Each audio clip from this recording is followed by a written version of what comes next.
I am genuinely baffled. Baffled by the fact that it appears that 85% of Americans hate their job.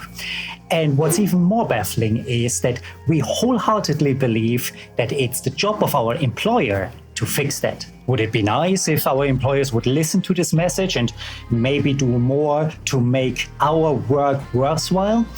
Absolutely. But that is not in our control. What is in our control is how we react to our job, to our work, and to our career. So today we look at 6 ways how to stop hating our job, even if our employer doesn't care. And the first 3 topics have to do with why we are working. And if we can answer a few simple questions for ourselves, we are far more likely to enjoy the work that we do. How does it benefit others? We may think that the primary reason why we go to work is to earn money, to afford our lifestyle, or maybe pursue our hobbies. But the truth is that somewhere deep down within us, we all want to do something that matters, something that fills us with purpose. Answering the question how our work benefits others gives us that direction. It doesn't have to be the only way why we go to work. It doesn't even have to be the primary reason why we go to work. But not answering the question how our work benefits others deprives us of the satisfaction to know that no matter how boring our work could be to us, no matter how maybe even mind-numbing our work is, we know that it makes somebody's life better. The second question is, why do you do the work? Of course, in an ideal scenario, we are truly passionate about the work that we do. Welcome to the art But that's not always the case. That's actually very rarely the case. What happens more often than not is that we do work and we fund our hobbies, our passions, maybe our side project, our side hustle. So when you can answer why you are going to work, then notice that it's not only someone else's life you make better, you also make your life better. And finally, how does your work fit into the bigger picture? Which goes back to number 1. You may know why the company benefits someone else, but do you know how your specific task fits into the bigger picture? It would be nice if your employer tells you exactly why you matter, but if they don't, make sure that you understand how the task that you do fits into the bigger picture. Regardless of where you are in the company, you may not be front-facing or customer-facing or earning all the glory and the limelight. But if you weren't there, something would be missing. Because if what you do doesn't matter, then you wouldn't be there. Your boss wouldn't pay you. So those 3 things give us a little bit more understanding of why we work. Now we want to look into how we work.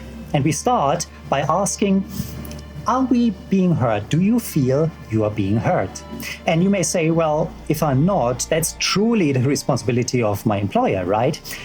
That's partially true, but 50% of the equation comes down to you.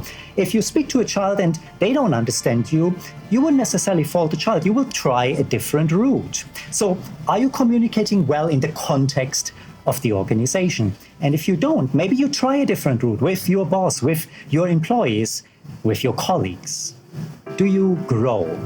Do you connect what you do to some sort of learning, career development, or personal growth? This may be more difficult when the work that you do is something that pays for your passion rather than being the passion itself. But it's not impossible. When I grew up in Germany, military service was still mandatory unless you did social work. Well, back then I considered both a waste of time. But in the military, after I did my initial training, I was asked what I wanted to do. And I said, hey, I'm good with computers, which was somewhat true. I was okay. I was no genius at all.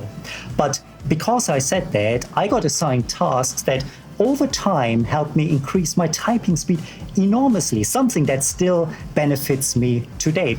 In a job that I didn't want to do, in a job that I really didn't care for. I'm convinced that there is some part of your work that helps you grow personally or professionally. Focus on that. Do you disconnect? If your job is also your passion, that may not seem very sensible, but you need time off work. You need time away to gain perspective, to rejuvenate. Now, when you watch this, you could be in the US, in the UK, Germany, Asia, Iceland, and every one of these countries has a different understanding of what's an acceptable time off work.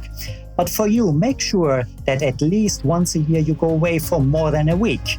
And also get away more than once a week. It may be sounding very attractive to go away for 3 weeks, have a long holiday, and then just hanging there the other 49 weeks of the year, but your body will think otherwise. So that's what I've got for you today. 6 ways to stop hating your job, even if your employer doesn't care.